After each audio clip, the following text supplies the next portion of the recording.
विभिन्न दोष र आरोप लगाइदिन्छन् अहिलेको प्रधानमन्त्रीलाई के। जबकि टिओबी र बारबरा फाउन्डेसनका मालिकहरूलाई नागरिकता बनाएर नेपाली बनाउने काङ्ग्रेस एमालेका माओवादीका कुत्ताहरू हुन् के।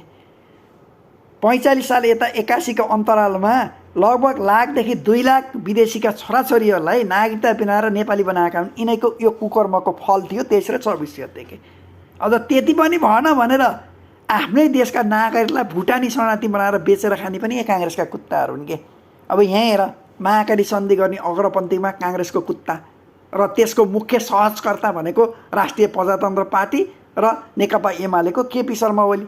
सिग्नेचरकर्ता भन्छौँ भने मुख्य देवराज घिमिरे, अनि टनकपुर बेच्ने गिरिजा प्रसाद कोइराला सहजकर्ता एमाले, अनि एमसिसी गर्ने व्याख्यात्मक टिप्पणी सधैँभरि अमेरिकालाई गाली गर्ने व्याख्यात्मक टिप्पणी भन्दै पास गर्ने आतङ्ककारीको नायके प्रचण्डे।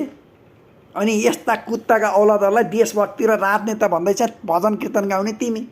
अनि 62 को आन्दोलनमा एउटा संविधान सभाबाट चाहिँ उभिएर तेरो देशको धर्म संस्कृति फालिदिए, तेरो देशको राजतन्त्रको अन्त्य बनाइदिए। जबकि पश्चिमाहरूको डिजाइनमा अनि जनताका छोराछोरीहरू ताली ठोकेर आमामामा मेरो नेता के। यस्ता राजनीति दलका कुत्ताहरूलाई भगवान बनाएर पुज्छौ के। मेरा नजरमा त यी भन्दा राष्ट्रघाती, यी भन्दा देशद्रोही त कोही पनि छैनन् के।